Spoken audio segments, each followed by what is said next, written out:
Hello, j'espère que vous allez bien. Je vous retrouve aujourd'hui pour mes astuces Fimo et je voulais vous remercier car on a atteint les 200 abonnés, c'est énorme. Donc j'ai voulu faire mes astuces Fimo pour vous livrer quelques astuces. Donc elles sont pas forcément très originales mais je voulais les présenter quand même. Astuce numéro 1, comment faire du faux sucre. Il vous faudra du sel, des pastels secs, rouges et blanches. Si vous avez du rose, c'est mieux. Et votre lame. Vous allez gratter vos pastels dans le sel et mélanger le tout.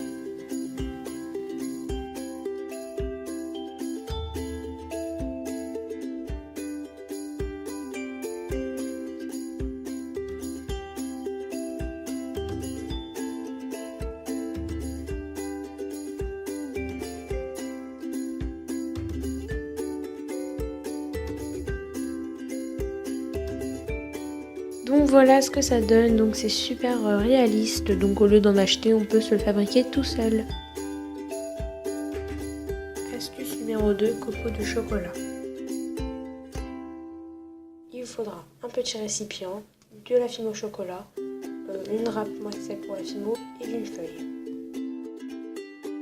Donc vous allez faire un boudin avec votre pâte et vous pouvez faire la même chose bien sûr avec de la blanche pour faire de la poudre de coco.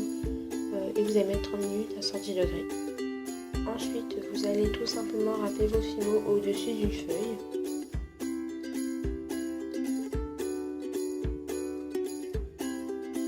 Voilà ce que ça donne, vous pouvez l'utiliser pour décorer des gâteaux et c'est vraiment très bien. Astuce numéro 3, emporte-pièce. Vous aurez besoin de votre rouleau, votre lame, de la pâte, de bouchons, donc de bouteilles, puis des pochoirs et vous pouvez même imprimer des patrons sur internet, donc voilà. Donc vous allez votre pâte et vous prenez vos bouchons et vous l'utilisez comme un emporte-pièce normal. Donc là, comme vous pouvez le voir, j'ai pas bien appuyé parce que j'avais l'habitude de pas appuyer fort avec les vrais emporte-pièces, donc du coup il faut bien appuyer et ça marche très bien. Donc c'est cool quand on veut faire une taille différente, qu'on n'a pas forcément une taille en emporte-pièce mais qu'on la veut. Donc voilà, c'est super comme idée. Je sais qu'elle n'est pas très originale mais voilà. Vous pouvez aussi utiliser vos pochoirs, donc si vous avez des pochoirs c'est bien aussi parce que ça la forme vient directement sur la pâte comme ça. Vous avez juste à passer avec votre lame pour bien découper autour. Et voilà, donc après vous pouvez toujours aller chercher des images sur internet et faire à peu près la même chose, mais voilà. Voilà ce que ça donne. Bon là je me suis pas appliquée, si vous le faites bien, ça fera un bon rendu, donc voilà. Astuce numéro 4, poussière. Il vous faut du dissolvant, un coton-tige et de la pâte Fimo sale, donc là je l'avais salie. Donc voilà, ça m'a fait un petit peu de peine, mais bon, c'est pas une pâte que j'aime bien, donc du coup c'est pas très grave, mais voilà. J'avais jamais pensé faire ça un jour dans ma vie. Vous allez tremper le coton-tige dans le dissolvant et vous allez frotter votre pâte. Comme vous pouvez le voir, le jaune a des teintes, sinon ça marche très bien.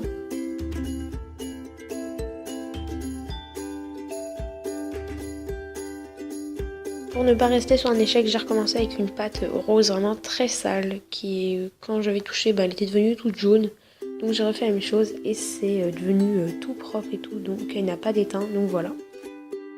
Et puis comme ça marche sur la pâte, du coup ça doit marcher dans les moules, donc j'ai essayé et ça marche aussi. Donc vous pouvez nettoyer tous vos moules, vos trucs que vous voulez, donc ça marche très bien. Pour éviter toute saleté, poussière et couleurs qui déteint, lavez-vous les mains entre chaque utilisation de Fimo de couleurs différentes.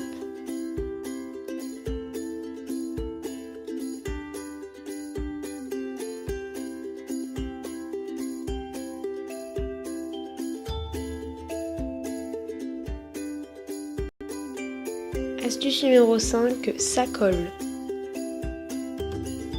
Il vous faut votre farine, de la maïzena ou du talc, votre pinceau et un rouleau. Puis vous allez mettre de la farine, de la maïzena ou du talc sur votre rouleau et sur votre plan de travail. Vous pouvez aussi en mettre sur vos moules. Donc voilà, comme ça ne collera plus du tout. Astuce numéro 6, texture. Alors, première texture avec la brosse à dents à poil dur. Donc moi c'est une brosse à dents fait exprès pour la Fimo, donc je l'ai récupérée. Vous inquiétez pas.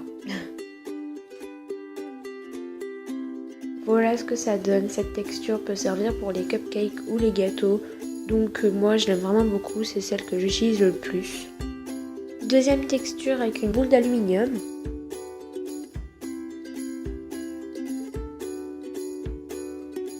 J'aime pas trop cette texture, ça donne un effet de terre et de pierre. Ne pas utiliser pour des gâteaux. Si vous utilisez cette texture, dites-moi pourquoi. Troisième texture avec une aiguille ou un cure-dent.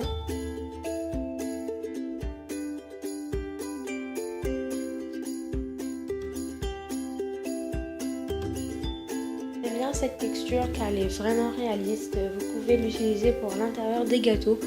Donc voilà. Astuce numéro 7, pâte trop dure. Votre pâte s'effrite et qu'elle est dure à travailler. Mettez-la sur un radiateur 2 minutes. Astuce numéro 8, multicolore. Il vous faut de la fimo blanche, bleu clair, jaune, chocolat, vert et rouge. Et vous allez faire plein de mini boules.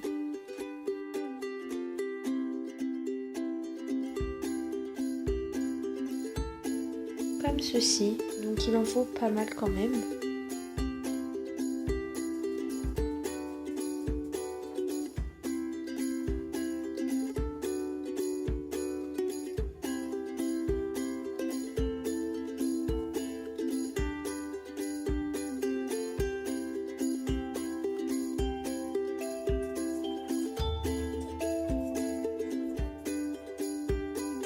Puis vous allez mettre au four 30 minutes à 110 degrés.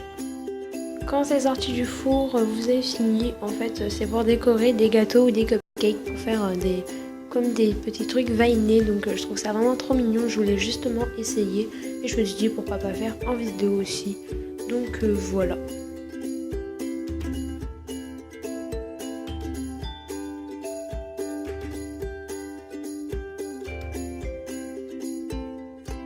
Donc voilà ce que ça donne de plus près. Donc je trouve ça trop mignon. Et vous pouvez l'utiliser pour les gâteaux comme j'ai dit juste avant. Astuce numéro 9, support. Si vous n'avez pas de support, donc une plaque en verre, prenez un tapis de souris et une plaque justement en verre d'un cadre que vous avez récupéré.